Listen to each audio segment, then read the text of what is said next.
Bonjour les amis, nous sommes le 10 juin, comme le temps passe. Nous sommes à l'approche des vacances de l'été et nous espérons que tous pourront bien en profiter. Quelques nouvelles, les déclarations du ministre de l'Intérieur, Philippe Castagnier, qui a désavoué ses troupes et qui les démobilise complètement. Il joue dans le sens du vent, c'est une véritable girouette, car quand il y a eu les gilets jaunes, il n'a jamais bougé, il n'a fait qu'attaquer ces voyous, comme il disait, alors que les manifestants là qui soutiennent Adama Traoré et l'Américain qui est décédé, et ça, l'Amérique, ce qui se passe aux États-Unis, ça ne nous concerne pas, c'est pas chez nous. Bon, c'est pas même pas ce qui nous intéresse, c'est vraiment ce qui se passe en Europe. Si on doit s'intéresser à tout ce qui se passe dans le monde entier, alors là, il faut aller voir au Yémen, en Arabie Saoudite, où les femmes sont décapitées, sont lapidées, et autres horreurs dont je ne parlerai pas. Mais il y a beaucoup d'erreurs dans le monde. Alors, M. Castagnier a dit que les forces de police seraient sanctionnées s'il y avait un soupçon avéré de racisme, d'homophobie ou d'antisémitisme. Les bras m'en tombent. Un soupçon, c'est quoi? C'est quelque chose de complètement immatériel, qui n'existe pas. C'est quelque chose qui est dans l'air, qu'on imagine, que l'on essaye de composer, mais qui n'est pas matérialisé. Un soupçon avéré, ça change rien, c'est toujours un soupçon, qu'il soit avéré ou pas. Et en droit français, on ne peut condamner que lorsque il y a la preuve du délit. Donc pour ça, c'est encore un pas en avant contre les libertés. Je précise quand même que d'intégrer encore une fois l'antisémitisme, mais on n'en parle plus. Il n'y a pas d'antisémitisme en France. Il n'y en a pas. Il y en a eu, oui. Il y a de l'anti-chrétien, le nombre d'églises qui sont détruites, qui sont vandalisées. Ça fait 2 lignes dans quelques médias qui veulent bien en parler, mais les autres, pas un mot. Alors, mélanger antisémitisme, homophobie et racisme, c'est n'importe quoi. C'est l'amalgame dont eux-mêmes se disaient qu'il ne fallait pas faire d'amalgame. Eh bien, ils en font. Alors, comme me disait Philippe, un de mes amis, si un Africain ou un Arabe quelconque se fait contrôler à cause du délit de faciès, il pourra dire que le policier l'a insulté, l'a traité de sale arabe ou de sale noir. Et que dans ce cas-là, il n'aura aucun ennui. Il me dit, ils ont un avantage sur nous. Parce que nous, qu'est-ce qu'on pourra pas dire? Rien. Et après, il se reprend et il me dit, tu sais, les Blancs, ils pourront dire que le policier m'a traité de sale pédé. Un soupçon avéré. Donc, blanchi. Vous voyez qu'on tourne en rond et c'est vraiment le grand n'importe quoi. La pandémie du Covid a permis de cacher, d'occulter la crise économique et financière. Mais elle est là, elle vous attend. Ce sont des milliers de licenciements qui vont intervenir, des dépôts de bilan, des entreprises qui vont fermer. Ce sera vraiment horrible. Pire que le virus. Cette pandémie a servi à cacher la crise qui était déjà existante, mais ça l'a atténuée. On vous a imposé le confinement, vous l'avez accepté bien gentiment. Il n'y avait pas de masque, on vous a dit ça sert à rien. Maintenant, il y a trop de masques et il n'y a plus personne pour les acheter parce que tout le monde en a. Et après le confinement, là, on déconfine progressivement alors que la pandémie est terminée. Il y a très très peu de risques d'attraper ce virus, tout comme l'avait annoncé le professeur Raoult. C'est une épidémie saisonnière. Donc il avait dit, avec les beaux jours, elle disparaîtra spontanément. Il dit, Cela, on le sait parfaitement, mais on ne sait pas pourquoi, on ne sait pas l'expliquer. Il avait raison. Mais tout le monde l'a traité d'idiot, de gourou des Français. Bon. Peu importe. Donc, les entreprises qui vont fermer, ça veut dire des licenciements en pagaille et un pouvoir d'achat qui va dégringoler et un impôt qui va être collecté non pas par la France mais par l'Europe pour soutenir l'industrie européenne, impôt qui sera souscrit auprès de tous les Français. Donc votre pouvoir d'achat va encore baisser. Vous avez dû remarquer que tout ce qui était alimentaire avait considérablement augmenté. Tout cela parce que les cultivateurs n'ont pas pu et les producteurs n'ont pas pu ramasser leur culture à temps, faute de main-d'œuvre, parce que l'État s'est opposé à faire venir des personnes des pays de l'Est, en les payant le juste prix.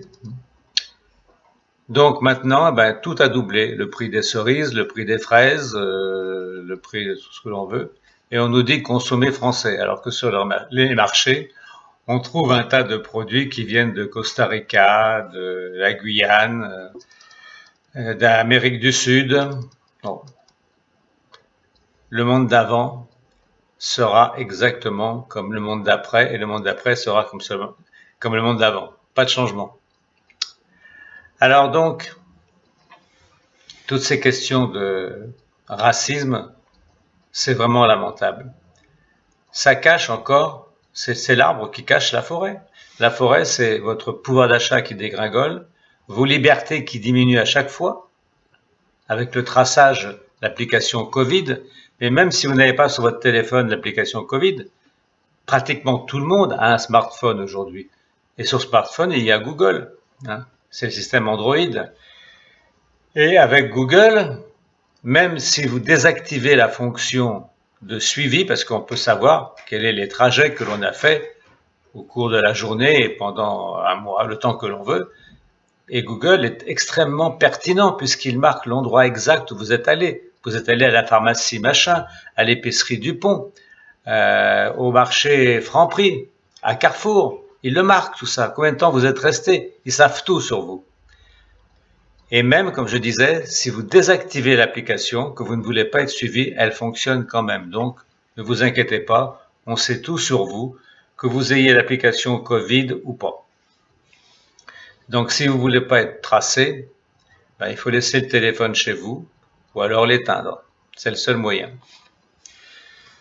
Dernière chose, la 5G. Tout le monde crie à l'horreur que c'est criminel, que la 5G va engendrer des cancers.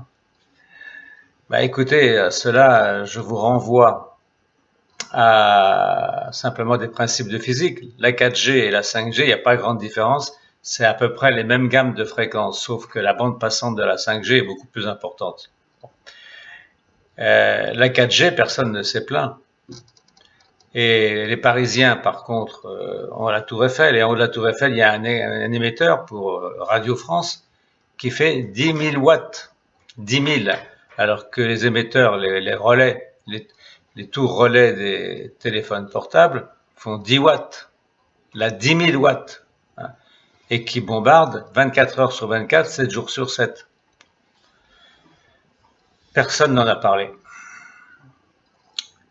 Donc, comme quoi, des fois, il y a des silences coupables. Enfin, je terminerai sur un point. On veut relancer absolument la voiture électrique, mais les usines qui les fabriquent, la seule, c'est Renault.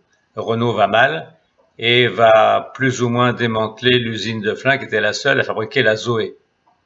Bon. En France, on n'a pas de lithium, qui est la matière première pour les batteries. Donc, il faudra acheter les batteries en Chine. Donc, on ne va pas délocaliser encore la voiture électrique qu'on va racheter. En plus, l'autonomie de ces voitures électriques est ridicule et les pollutions qu'elles engendrent en amont sont considérables. Les Allemands, qui sont, il faut le reconnaître, un peu moins stupides que nous et beaucoup plus en avance, ont sur la voiture à moteur thermique une avance de presque 10 ans sur nous. car actuellement, les Allemands sont en train de mettre au point et de finaliser la voiture à hydrogène. C'était ça l'avenir. Et pourquoi la France a-t-elle bloqué ce système? Parce que les grands groupes ne trouvaient pas leurs bénéfices dans ce système. Ils voulaient que le peuple continue à consommer du sans-plomb, du diesel, car ça rapporte beaucoup, à l'État également. L'électrique, ils savent très bien que les gens n'en veulent pas, donc ça ne les intéresse pas non plus, mais ils font semblant. Par contre, la voiture à hydrogène, avec la pile à hydrogène, procure de l'électricité, donc fait une voiture électrique qui ne rejette que de l'eau. C'est sa seule pollution. On me rétorque, le problème, c'est le stockage de l'électricité. Il n'y a qu'à prendre l'électricité produite par les barrages ou les panneaux solaires et les stocker pour produire l'hydrogène, parce que l'hydrogène est produit dans l'eau. Ça s'appelle l'électrolyse. On met deux électrodes et de l'une, il sort de l'oxygène et de l'autre, il sort de l'hydrogène. On recueille l'hydrogène, on le met dans des bonbonnes et hop, le tour est joué. C'était extrêmement simple. Mais on ne veut pas en entendre parler. Les Allemands avaient sorti, il y a à peu près 10 ans de ça, un autocar, qui fonctionnait exclusivement à l'hydrogène. Elle avait proposé à la France de lui vendre une flotte d'autobus comme ça, avec les systèmes pour le remplissage des réservoirs d'hydrogène. La France a refusé et a remis en service une pléthore de bus diesel. Voilà. Bah écoutez, tout ça c'est un peu démoralisant de voir que le bon sens n'est pas chez nous, qu'il est ailleurs, et que le mensonge ne fait que régner, la manipulation ne fait que durer jusqu'au jour où ça éclatera, car un jour ça va éclater. Sur ce, je vous souhaite une bonne fin de semaine. Mangez bien des fruits et des légumes, c'est bon pour la santé. Et faites de l'exercice maintenant que vous n'êtes plus confinés. Et méfiez-vous de vos téléphones. Ne dites pas et n'écrivez pas n'importe quoi. Tout se sait aujourd'hui. Il y a des oreilles et des yeux partout. Allez, je vous embrasse.